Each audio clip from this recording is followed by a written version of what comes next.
चलिए हम एक प्रार्थना करते हैं, फिर हम वचन की तरफ चलेंगे। परमेश्वर पिता, हम आपका धन्यवाद करते हैं। आप महान हैं प्रभु, आप एक अच्छे पिता हैं और आपका वचन कहता है कि हर एक अच्छा दान और वरदान ज्योतियों के पिता से आता है। प्रभु, हम धन्यवाद करते हैं आपके लिखित वचन के लिए और हम धन्यवाद करते हैं आपकी उस महान पवित्र आत्मा के लिए जो सत्य का आत्मा है और हमें सारे सत्य में लिए चलता है। प्रभु, आज होने दे कि तेरे वचन का प्रकाशन तेरे लोगों के ऊपर प्रकट हो। प्रभु, होने दे कि आज वो उन बातों को देखें जो उन्होंने आज तक नहीं देखी और उस प्रकाशन को अपना बना ले। प्रभु, मैं धन्यवाद करता हूं उस अभिषेक के लिए जो इस जगह में है, जो मेरे ऊपर है, जिसके द्वारा प्रभु आज का वचन जब बोला जाता है तो प्रभु वो सटीकता से लोगों के हृदय तक उतरे और 100 गुना फल लेकर आए। प्रभु यीशु के नाम में आमीन। आप जानते हैं आपकी जो रियलिटी है, आपकी जो वास्तविकता है, वो आज तक आई है आपके 5 सेंसेस से, यानी आपकी 5 ज्ञानेंद्रियों से।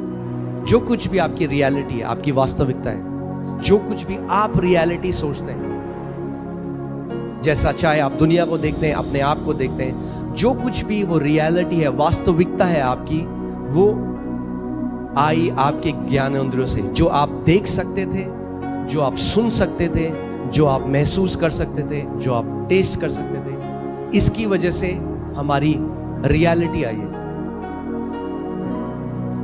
और क्योंकि हम लोगों ने शरीर में जन्म लिया तो शरीर की ज्ञानेंद्रियों से हमने क्या है, एक शारीरिक वास्तविकता को जाना। मगर दिक्कत यह होती है कि जब हम आत्मा से जन्म लेते हैं, यूहन्ना 3 में प्रभु यीशु मसीह ने कहा जो शरीर से जन्मा है वो क्या है, शारीरिक, और जो आत्मा से जन्मा है वो आत्मिक है। मगर जब हम आत्मा से जन्म ले लेते हैं उसके बाद भी हमारी रियलिटी शारीरिक ही रहती है। हम आत्मा से जन्म तो ले लेते हैं, हम कलीसिया आते हैं, पवित्र आत्मा का वरदान पाते हैं, अन्य भाषा में प्रार्थना करते हैं, मगर फिर भी हमारी जो वास्तविकता है वो प्रमुख तरीके से वही है जो हमारा शरीर, जो हमारी आंखें हमें बताती हैं, जो हमारा शरीर हमें बताता है। और आप जानते हैं परमेश्वर का वचन कहता है कि जो कार्नल है, यानी हिंदी बाइबल में लिखा है शारीरिक है, यानी जो अपनी ज्ञानेंद्रियों के चलाए चलता है, वो कभी भी परमेश्वर को प्रसन्न नहीं कर सकता। हम रोमियो की पुस्तक में इसको देखते हैं, रोमियो 8:8 में देखिए क्या लिखा है, और जो शारीरिक दशा में है वह परमेश्वर को प्रसन्न नहीं कर सकता। यहां पे जो शब्द शारीरिक है और ऊपर जब आप देखेंगे इंग्लिश बाइबल में कार्नल लिखा है। कार्नल मतलब जो सेंसेस से चलता है, जो अपने ज्ञानेंद्रियों के चलाए चलता है। यानी अगर आप अपनी ज्ञानेंद्रियों के चलाए चलते हैं तो आप परमेश्वर को प्रसन्न नहीं कर सकते। जितना मर्जी उपवास रखना है रख लो, जितनी मर्जी प्रार्थना करनी है कर लो, मगर अगर शरीर की ज्ञानेंद्रियों के द्वारा चलोगे तो परमेश्वर को प्रसन्न नहीं कर सकते। कितने लोगों को मेरी बात समझ आ रही है? तो हम जीते कैसे, आप कैसे जी रहे हैं, हम लोग जी कैसे रहे? हम लोग ज्ञानेंद्रियों के द्वारा जी रहे हैं। आप कार चला के आए, कैसे चला के आए? आंखों से आपने देखा, आगे गाड़ी है, ब्रेक मारा। जो जी रहे हैं हम, खाना बना उसमें नमक तेज है, कैसे पता आपको? आपने देखा किचन में नमक तेज डाला किसी ने? नहीं, आपकी जीभ ने आपको बताया। आपके घर के ऊपर से एक प्लेन गया, उसकी आवाज आई, आपने देखा प्लेन गया? नहीं, आवाज ने आपको बता दिया एक प्लेन गया। जो हमारी रियलिटी है वो हमारी 5 ज्ञानेंद्रियों से आ रही है। तो इस पृथ्वी में जीने के लिए हमें ज्ञानेंद्रिय की जरूरत है, मगर आप आत्मा भी हैं। उस आत्मिक जगह में आप ज्ञानेंद्रियों के द्वारा नहीं चल सकते। अगर आप ज्ञानेंद्रियों के द्वारा परमेश्वर के राज्य को समझने की कोशिश करोगे, आप कभी नहीं समझ सकते। उसके लिए परमेश्वर ने आपको एक छठी ज्ञानेंद्रियां दी है जिसको सिक्स्थ सेंस बोलते हैं, और वो है विश्वास। Faith is the sixth sense. विश्वास वो छठवीं इंद्री है जिसके द्वारा आप अनदेखी चीजों को देख सकते हैं, अनसुनी चीजों को सुन सकते हैं, जो यहां पर है ही नहीं उनको छू सकते हैं।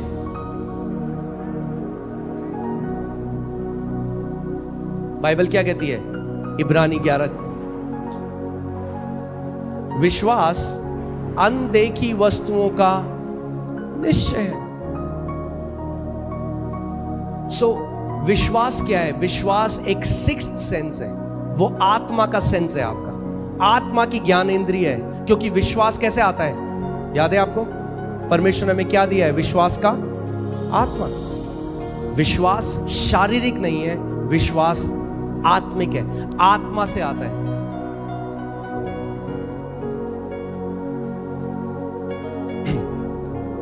कितने लोग यहां पर विश्वास करते हैं कि प्रभु यीशु मसीह क्रूस पे गया और तीसरे दिन मुर्दों में से जिंदा हो गया?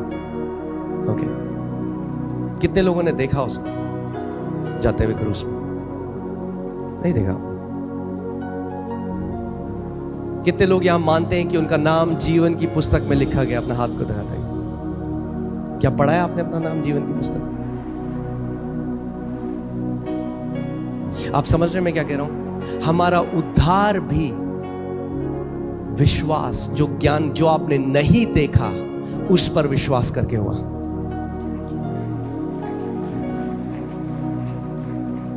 और कई मसीह लोग क्या गलती करते हैं? उद्धार तो पा लेते हैं ऐसे, मगर फिर जब प्रभु में आते हैं तो फिर से शारीरिक चाल चलने लग जाते हैं, शारीरिक ज्ञानेंद्रियों के द्वारा चलने लग जाते हैं। देखिए यूहन्ना 20:24 से 25 हम पढ़ते हैं। थोमा एक ऐसा चेला था परमेश्वर का, और मैं चाहता हूं आप इस बात को समझें। इसमें लिखा है, परंतु 12 में से एक अर्थात थोमा जो दिदुमुस कहलाता है, जब यीशु आया तो उसके साथ न था। जब अन्य चेले उससे कहने लगे हमने प्रभु को देखा है, तब उसने उनसे कहा, जब तक मैं उसके हाथों में कीलों के छेद को न देख लूं और कीलों के छेद में अपनी उंगली को न डाल लूं और उसके पंजर में अपना हाथ न डाल लूं, तब तक मैं विश्वास नहीं करूंगा। यह है पिक्चर अनबिलीफ की। अब मैं आज आपको डेफिनेशन देता हूं अनबिलीफ की, आप समझें। अनबिलीफ कुछ भी नहीं है। अनबिलीफ वो है जब आप उसे अपने पांचों इंद्रियों से देखना चाहते हैं। पहले थोमा ने कहा मैं नहीं मानूंगा ऐसा, पहले जब तक मैं देखूंगा नहीं। सुना है आपने लोगों को ऐसे कहते हुए? जब तक देखूंगा नहीं तब तक मानूंगा नहीं, दिखा दो तो मान जाऊंगा। प्रभु कहता है ऐसा विश्वास काम नहीं करता। वो कहता है मान जा तो दिखा दूंगा।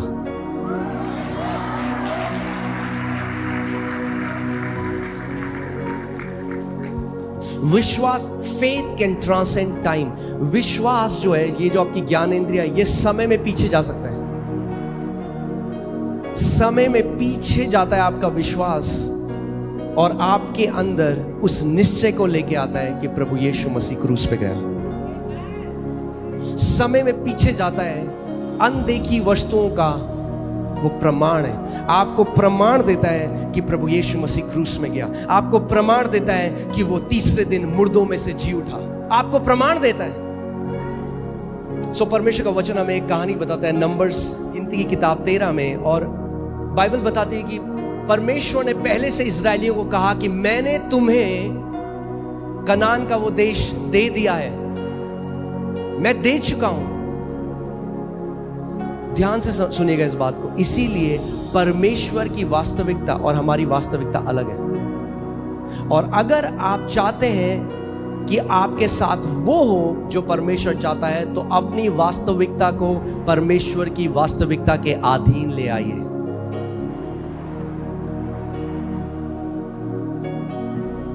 परमेश्वर का वचन कहता है कि उन्होंने बोला कि परमेश्वर ने उनको वो दे दिया, कनान का देश उनको दे दिया। और फिर मूसा ने जो है 12 जासूस वहां पे भेजे, 12 स्पाइस भेजे, 12 जासूस भेजे, जो एक रिपोर्ट लेकर आए, है ना। डॉक्टर की रिपोर्ट मिलती है, बच्चों को स्कूल की रिपोर्ट मिलती है। ये जो 12 जासूस थे, ये उस कनान के देश में गए कि एक रिपोर्ट लेकर आए और इजराइल के लोगों को और मूसा को रिपोर्ट दी। और 40 दिन वहां रह के उन्होंने देखा सब कुछ। और बाइबल बताती है 10 जो उसमें जासूस थे, बाइबल कहती है वो ईविल रिपोर्ट लेकर आए, एक विकेड रिपोर्ट लेके आए।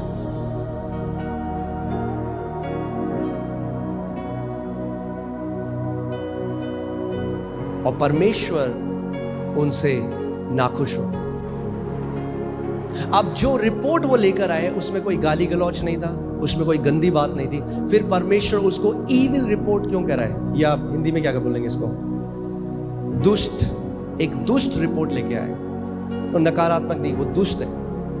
परमेश्वर की नजर में वो दुष्ट रिपोर्ट थी, वो ईविल रिपोर्ट थी। जबकि उन्होंने कुछ भी ऐसा गलत नहीं बोला, पर उनकी रिपोर्ट किस पे थी, अपनी ज्ञानेंद्रियों में। उन्होंने कहा ये जो दानव है वहां पर इतने लंबे और चौड़े हैं, हम तो इनके सामने टिड्डी जैसे हैं। वो भूल गए परमेश्वर ने क्या कहा था। वो अपनी ज्ञानेंद्रियों की तरह चलने लग गए। और जब वापस आए तो एक ईविल रिपोर्ट दी। और बाइबल कहती है परमेश्वर बहुत अप्रसन्न हुआ उनसे। वो गए और जब उन्होंने ईविल रिपोर्ट दी, पूरे इजराइलियों ने उनकी रिपोर्ट पे विश्वास किया। अब ध्यान से सुनिएगा, हर एक व्यक्ति जो शारीरिक है नेगेटिव रिपोर्ट जल्दी मानता है पॉजिटिव रिपोर्ट के। एक कहावत है इंग्लिश में, उसमें लिखा है जब सत्य जो है कपड़े ही बदल रहा हो जाने के लिए, जो झूठी खबर है वो पूरी दुनिया घूम के आ जाती है।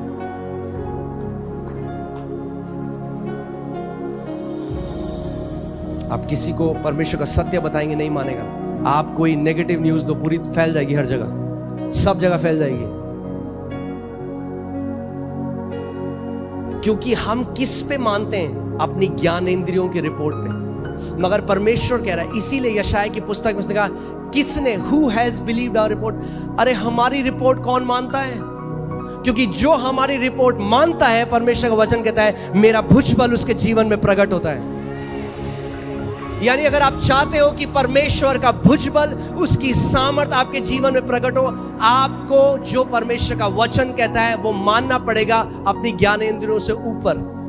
या तो आप अपने सेंसेस से चल रहे हैं, या आप परमेश्वर के वचन में जो उसने लिखा है उससे चल रहे हैं।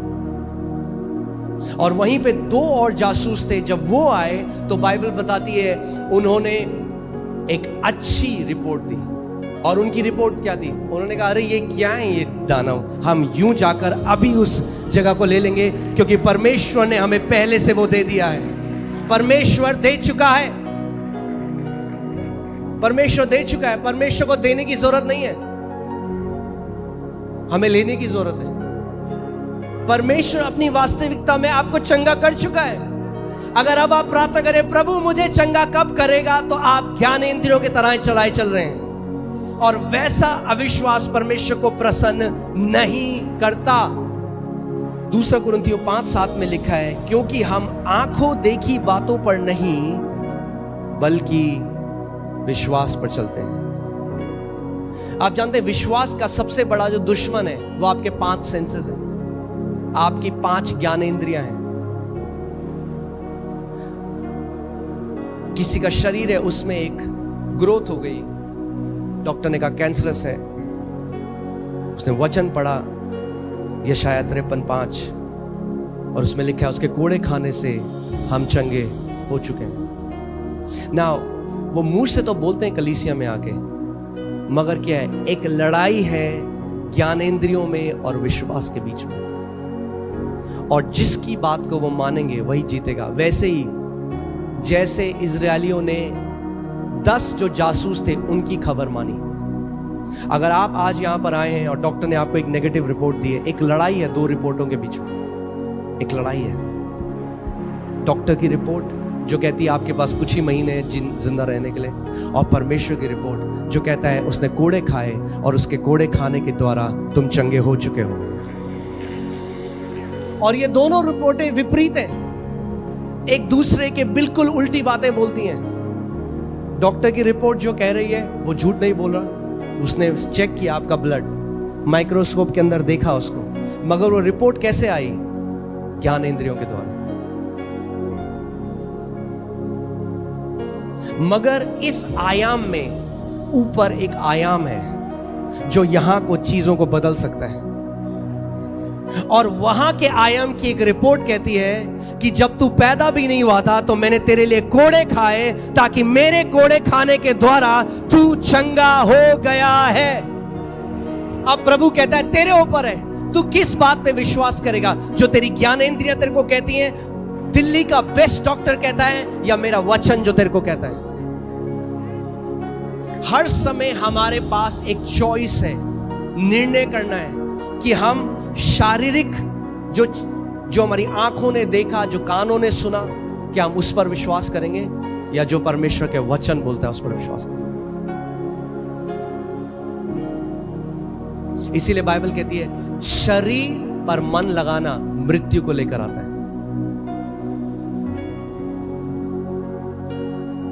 कहते कहां किया प्रभु ने हमें? अगर प्रभु ने किया होता तो ट्यूमर क्यों है? सो हम सत्य को कैसे आंक रहे हैं? अपनी ज्ञान इंद्रियों के द्वारा।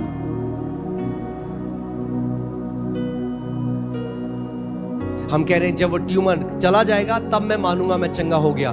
प्रभु कह रहा है तू मान, तू चंगा हो गया, वो ट्यूमर चला जाएगा। परमेश्वर के राज्य मसीह लोगों को विश्वास करना नहीं आता, ये दिक्कत है, इसीलिए गिड़गिड़ाते हैं, भीख मांगते हैं हमेशा। मगर जो वचन में लिखा है उसके साथ एक नहीं होते।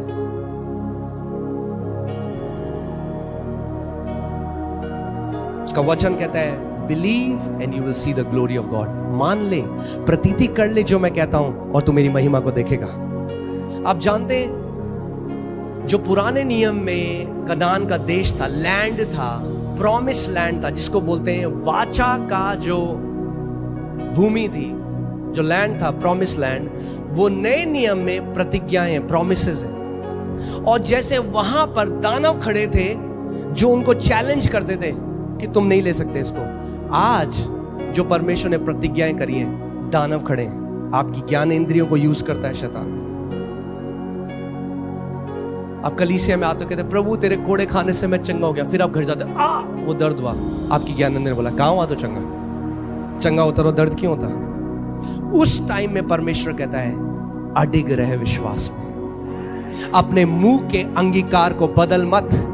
जब तू नहीं देखता चीजों को जल्दी से होते हुए, खड़ा रहे, स्टैंड एंड विथस्टैंड, अडिग हो जा, और जो मैंने वचन को बोला है वो बोल, उसके अंगीकार को खो मत।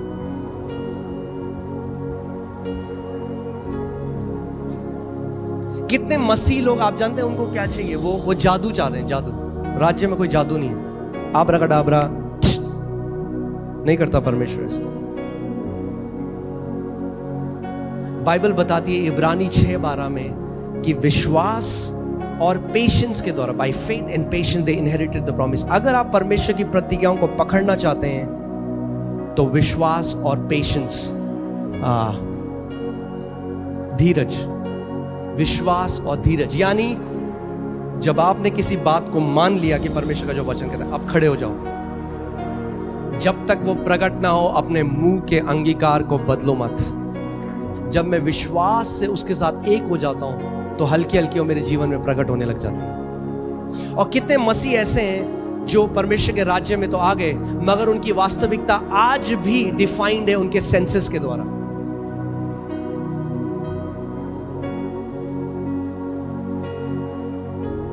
आमीन। हम आंखों देखी बातों पर नहीं पर विश्वास पर चलते हैं, और यही किया इब्राहिम ने। इसीलिए वो विश्वास का पिता कहलाता है, यानी विश्वास का एग्जाम्पल कहलाता है। अगर आपको विश्वास सीखना है तो इब्राहिम से सीखिए। इसीलिए कई बार सबसे रिपोर्ट जो है, जो यहाँ पे डॉक्टर की रिपोर्ट है, जो पृथ्वी पे जो एक्सपर्ट की रिपोर्ट है, वो खड़ी हो जाती है एक जायंट की तरह, उस दानव की तरह जो आपको मॉक करती है, आपका मजाक उड़ाती है। कहाँ है तेरा प्रभु? तेरा प्रभु रिपोर्ट में तो यह है, रिपोर्ट तो कह रहा है भैया कैंसर बढ़ गया, कहाँ है तेरा प्रभु? मॉक करता है। उस टाइम में अगर आपको नहीं पता विश्वास में कैसे खड़ा होना है, तो आप मान लेंगे उस रिपोर्ट को।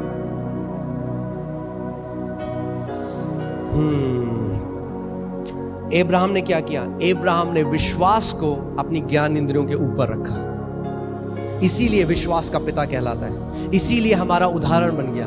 और उसके जीवन के द्वारा आप सीख सकते हो कि विश्वास कैसे कार्य करता है। रोमियो 4:19 में लिखा है, वह जो 100 वर्ष का था अपने मरे हुए से शरीर और सारा के गर्भ की मरी हुई सी दशा जानकर भी विश्वास में निर्बल ना हुआ। इंग्लिश बाइबल ज्यादा अच्छा कहती है, वो कहती है he did not consider his own body, यानी उसने अपने शरीर पर ध्यान नहीं लगाया। शरीर के रूप से वो डेड था, इम्पॉसिबल था। जो प्रभु उससे कह रहा था शारीरिक तरीके से वो इम्पॉसिबल था। परमेश्वर ने कहा मैं तुझे जातियों का पिता बनाऊंगा। 100 साल का हो चुका है। अगर अपना शरीर से पूछे, शरीर क्या बन सकता हूं मैं पिता? शरीर कहेगा इम्पॉसिबल, तू नहीं बन सकता। पर शरीर से नहीं पूछा उसने, ये कह रही है बाइबल। उसने अपने शरीर से नहीं पूछा। कई बार प्रभु कहता है मैं तुझे ये बनाऊंगा, या मैं तुझे ये मिनिस्ट्री दूंगा, ये बिजनेस। सो आप सबसे पहले बैंक अकाउंट को देते हैं। हाँ जी बैंक अकाउंट जी हो सकता है, बैंक भूल जा, नहीं हो सकता। आपका बैंक अकाउंट नहीं आपको बताएगा, आपका शरीर आपको नहीं बताएगा। हम क्या करते हैं, जो परमेश्वर हमें बोलता है उसके बाद हम उसे शारीरिक तरीके से टटोलते हैं, क्या ये चीज है संभव? और अगर शारीरिक रूप में आपको लगता है कि संभव है तो आप मान लेते हो।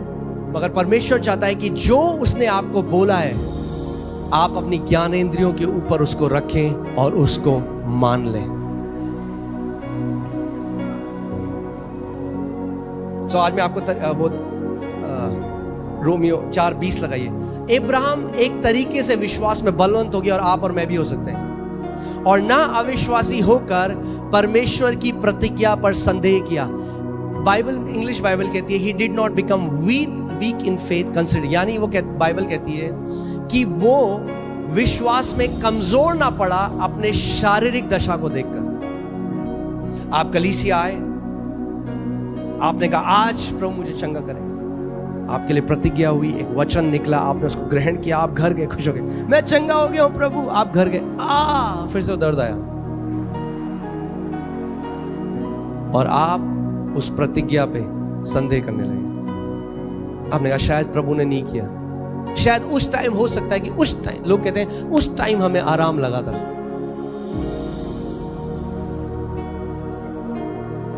इसीलिए कितने मसीह लोग हैं जो अपनी चंगाई खो देते हैं कुछ समय बाद। क्यों? क्योंकि शैतान चुरा ले जाता है। क्यों?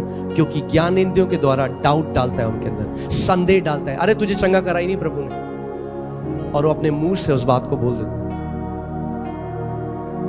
इसीलिए परमेश्वर का वचन कहता है कि थामे रहे जो मैंने तुझे दिया है, क्योंकि कोई है जो चुराना चाहता है उसे। सो बाइबल बता रही है जब प्रभु ने अब्राहम को बोला, आज हमारे पास उदाहरण है अब्राहम, उसके पास कोई उदाहरण नहीं था, कोई बाइबल नहीं थी उसके पास।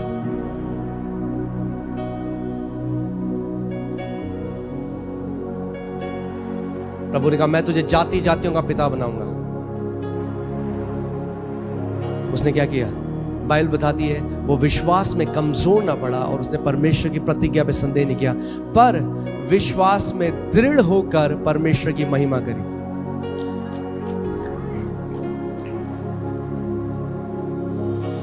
यानी जब परमेश्वर आपको कोई प्रतिज्ञा दे और आप घर जाएं और आपको वो ना दिखाई दे, और शैतान डाउट डालने की कोशिश करे, अपना पूरा ध्यान उस समय प्रभु को लगाओ, बोलो प्रभु तू सच्चा है, तेरा वादा सच्चा है, तेरी प्रतिज्ञा सच्ची है। यीशु तूने कहा स्वर्ग और पृथ्वी टल जाएगा, पर तेरे मुख से निकले हुए वचन का एक बिंदु भी ना टलेगा। अगर तूने कहा है प्रभु तो मैं इसको मानता हूं, तेरी सारी प्रतिज्ञा हाँ और आमीन के साथ पूरी होती है।